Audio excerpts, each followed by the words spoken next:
اللہ تعالیٰ کی ذات اقدس کے بعد پوری کائنات میں اگر سب سے زیادہ کوئی عزت، شرف اور احترام کے لائق ذات اقدس ہے تو وہ حضور علیہ السلام کی ذات اقدس ہے۔ اتنا بڑا عہدہ اور اتنا بڑا منصب عطا کرنے کے بعد آپ علیہ السلام کیا فرما رہے ہیں؟ لوگوں، میرا قرب حاصل کرنا کوئی مشکل نہیں ہے، بس کام کیا ہے؟ مجھ پر زیادہ سے زیادہ درود و سلام پڑھا کرو، اللہ تعالیٰ قیامت کے دن میرا قرب تمہیں عطا فرما دے گا۔ محترم سامعین کرام، اس سے معلوم ہوتا ہے کہ جب انسان درود و سلام پڑھتا ہے تو جنت ملنا تو دور کی بات، جنت بھی حضور علیہ السلام کا قرب بھی مل جاتا ہے۔ کتنی بڑی سعادت و خوش قسمتی کی بات ہے۔ اگر ہم محدثین کی تاریخ اٹھا کر دیکھیں تو ایک بہت بڑے محدث ہیں امام سخاوی علیہ رحمہ، انہوں نے اپنی کتاب میں ایک واقعہ نقل فرمایا کہ امام ابو المنصور رحمہ اللہ تعالیٰ نے خواب میں ایک شخص کو دیکھا جسے وہ جانتے تھے۔ تو خواب میں اس کو دیکھا کہ اس کے سر کے اوپر بہت بڑا سونے کا تاج ہے، تاج پہنا ہوا ہے، خوشبوئیں مہک رہی ہیں، جنتی لباس میں ملبوس ہے، بڑا ہی خوبصورت چہرہ ہے، چمک رہا ہے۔ اس شخص سے پوچھا کہ ما فعل اللہ بکا، اے اللہ کے بندے، اللہ تعالیٰ نے تیرے ساتھ کیا معاملہ کیا؟ کیا اللہ تبارک و تعالیٰ نے تیرے ساتھ آخرت میں معاملہ کیا؟ برزخی زندگی کیسی گزری؟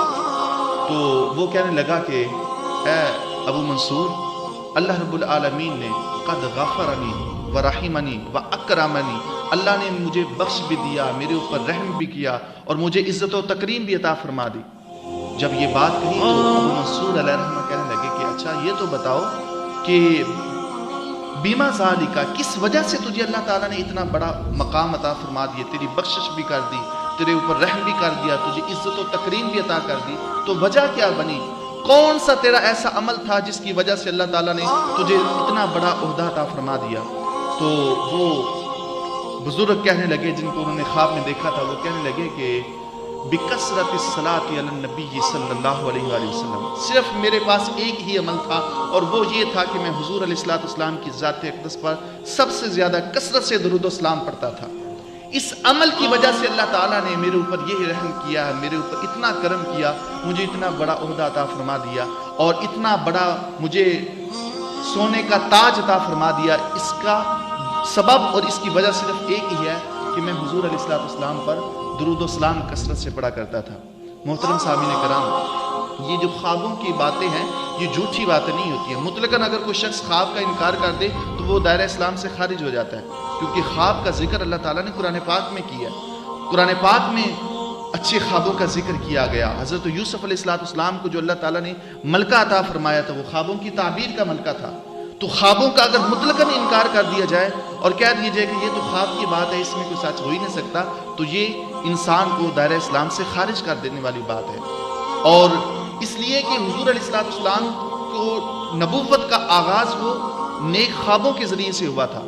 وحی سے پہلے حضور علیہ السلام کو نیک خواب آتے تھے، تو خوابوں کا انکار کبھی بھی نہیں کیا جا سکتا، اس لیے کہ حضور علیہ السلام نے فرمایا نیک خواب یہ نبوت کے حصوں میں سے ایک حصہ ہے، نبوت کا 40واں حصہ ہے نیک خواب کا آ جانا، تو خوابوں کا انکار نہیں کیا جا سکتا۔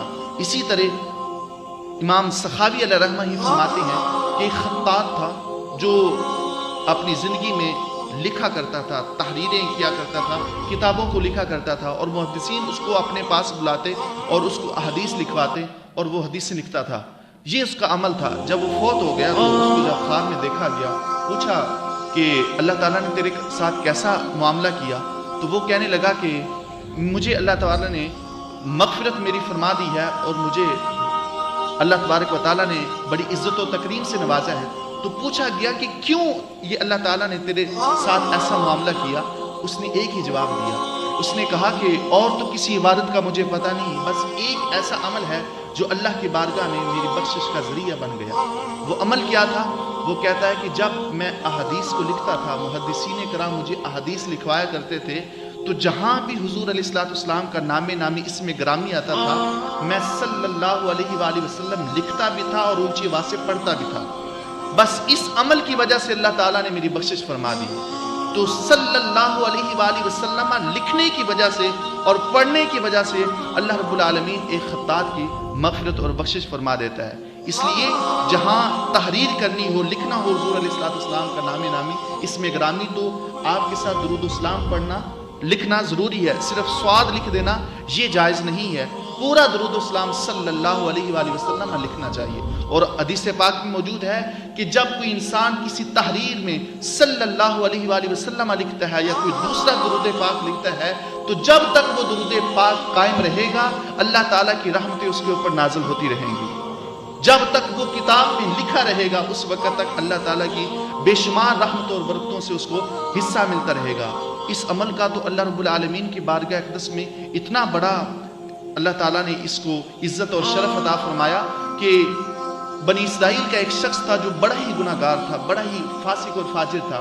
جب وہ فوت ہو گیا تو لوگوں نے کہا کہ اس کو پکڑو اور کسی کوڑے میں ڈال دو، یہ تو اتنا بڑا گناہ گار تھا کہ اس نے کوئی گناہ چھوڑا ہی نہیں۔ جب یہ وہ لوگ عمل کرنے لگے تو فَأَوْحَى اللَّهُ إِلَىٰ نَبِيِّهِ موسیٰ علیہ السلام، اللہ تعالیٰ نے اپنی نبی حضرت موسیٰ علیہ السلام کی طرف وحی کی۔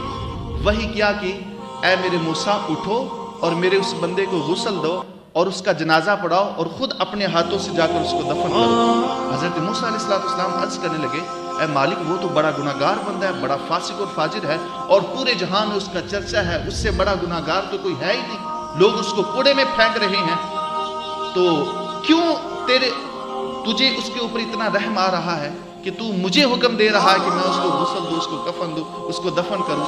اللہ رب العالمین نے فرمایا کہ اے موسیٰ اس بندے نے ایک دن تورات کو کھولا اور فتح التورات یومن، جب تورات کو ایک دن اس نے کھولا فوجد فیہا اسم محمد صلی اللہ علیہ وآلہ وسلم، تورات میں حضور علیہ السلام کا، میرے محبوب میرے آخری نبی اس زمان کا ایک نام لکھا ہوا تھا، محمد صلی اللہ علیہ وآلہ وسلم۔ جب اس نے وہ نام نامی اسم گرامی دیکھا تو اس نے میرے محبوب کے اوپر درود و سلام پڑھا، مجھے اس کا یہ عمل اتنا قبول ہوا ہے کہ میں نے اس کی بخشش اور مغفرت کر دی ہے۔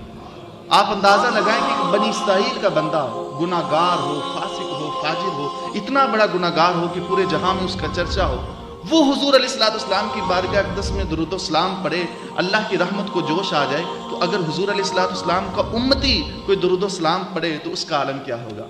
محترم سامعین کرام، اس لیے درود و سلام کو اپنی زندگی کا معمول بنا لینا چاہیے، اٹھتے بیٹھتے ہر وقت درود و سلام پڑھتا رہنا چاہیے۔ اور درود و سلام نہ پڑھنے کے بارے میں حضور علیہ السلام نے جو مذمت بیان کی ہے نا، اگر ہم اسی پر غور کر لیں تو کبھی بھی ہم اس عمل کو ترک نہ کریں۔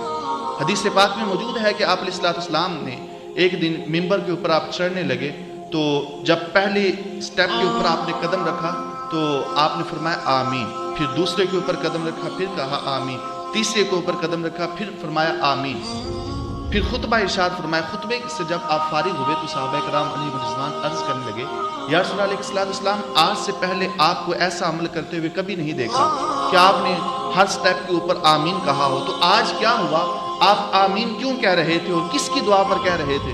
حضور علیہ السلام نے فرمایا کہ جب میں ممبر کے اوپر چڑھ رہا تھا تو اس وقت جبریل امین میرے پاس آئے اور انہوں نے پہلی یہ دعا کی کہ اللہ تعالیٰ اس کو ذلیل اور رسوا کر دے، اس کو برباد کر دے جو رمضان المبارک کا مقدس مہینہ پائے اور پھر اپنے آپ کو جنت میں داخل نہ کر سکے، وہ بندہ ذلیل ہو جائے، رسوا ہو جائے۔